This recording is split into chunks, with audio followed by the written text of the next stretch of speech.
తోటకూర egg fry నా స్టైల్లో ముందుగా ఒక ప్యాన్ తీసుకోవాలి.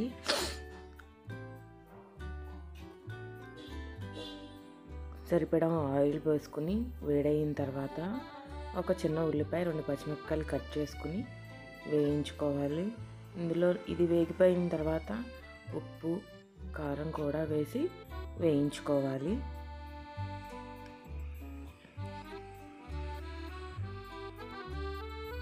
ఇది కొంచెం వేగిపోయిన తర్వాత చిన్నగా కట్ చేసుకున్న తోటకూరను కూడా వేసి ఫ్రై చేసుకోవాలి. హై ఫ్లేమ్లో ఉంచి ఫ్రై చేసుకోవాలి. తోటకూరలో వాటర్ ఏం లేకుండా నీట్గా కడిగేసుకుని ఆరిపోయిన తోటకూరను వేసుకుంటే చక్కగా మెత్తగా కాకుండా క్రిస్పీగా వస్తుంది. ఇది వేగిపోయింది. ఇలా వేగిపోయిన తర్వాత ఒక ఎగ్ వేసుకున్నాను నేను, ఒకరికి సరిపడా అన్నమాట. ఇది బాగా కలుపుకోవాలి, బాగా ఫ్రై చేసుకోవాలి. 5 మినిట్స్లో అయిపోతుంది తోటకూర ఎగ్ ఫ్రై.